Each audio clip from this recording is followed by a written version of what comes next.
Now I'm gonna give you this really boring segment. It's called diatonic harmony. There's these rules that you learn in college as far as how chords work.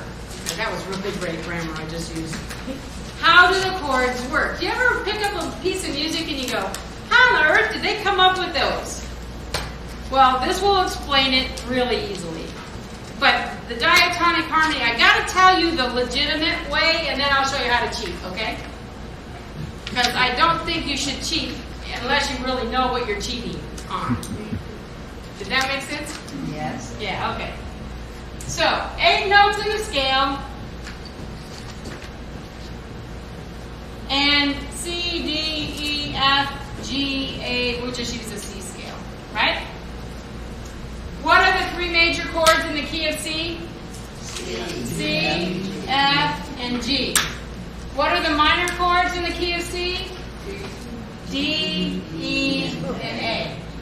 Now look, whatever chord you put at 12 o'clock is the tonic. That's the key you're in.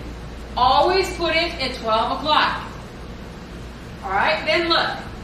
The fourth, this is called, if you go to the right on the circle, it's called the circle of fourths. From C to F is 4. From F to B flat is 4. Do you see where I'm coming from there? Every one of these intervals is a fourth apart. All right. The fifth, if I go to the left on the circle, it's called the circle of fifths. From C to G is 5.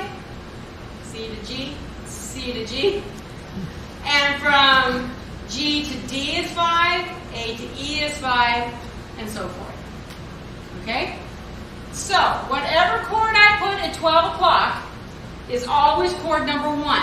That's in any key. If I want to play in the key of F, the F is going to be up there. That's why we make it circular, so you can turn it. Because I like to have 12 o'clock as my reference point. Okay? Now, if you have it written on a piece of paper, obviously you can't turn it. So it's kind of nice to have that circle that you can hold in your hand and you can turn it around. All right. So the 3 major chords on my circle, if I'm playing in the key of C, are 1 to the right and 1 to the left.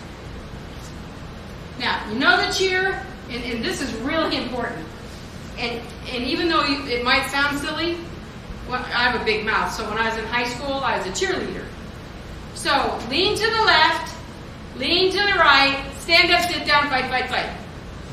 That's how you find the major chords in a song. So what? Find the tonic, or the name of the key, lean to the left, and lean to the right.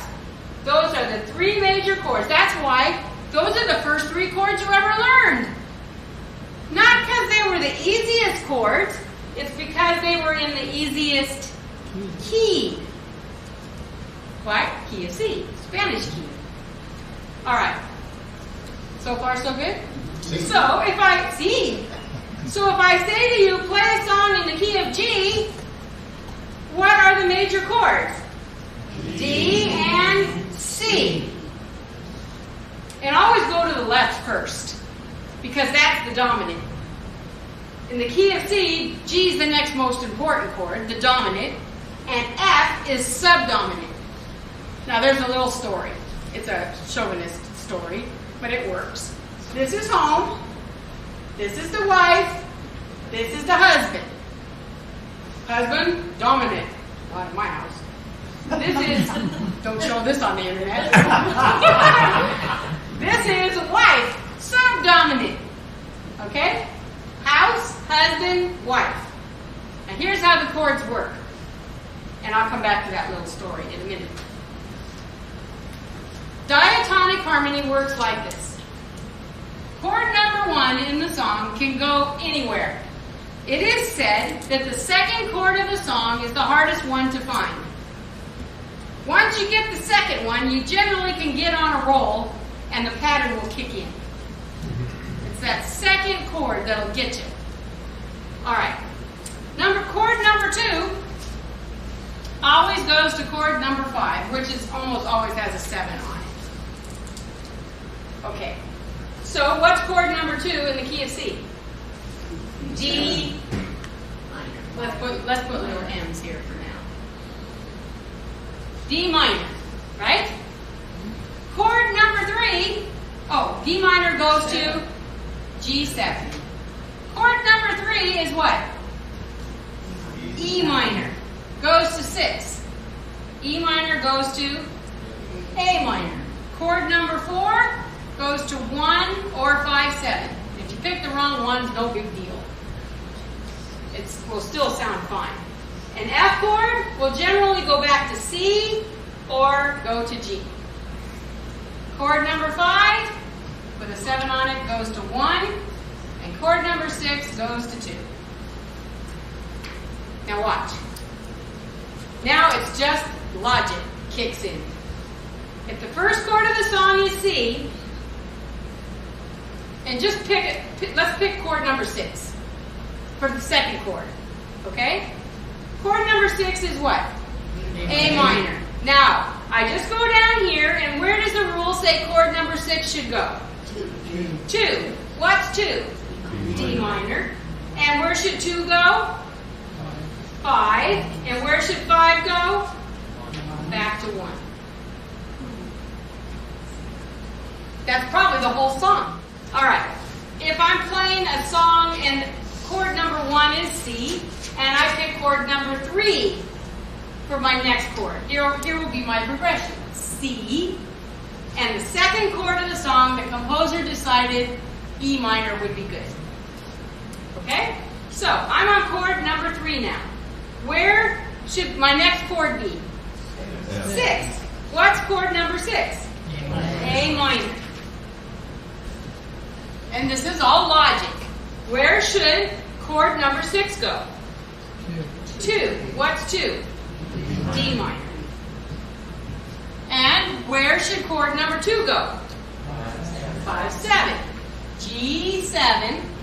And my last chord will end up where I started, at 1. Back at C. How cool, huh? Very good. Now, let's just hear it. Okay. C. And chord number 3 was an E minor. And the next chord was A minor. And then D. And then G7. And then C. Sounds good. Sounds good, huh?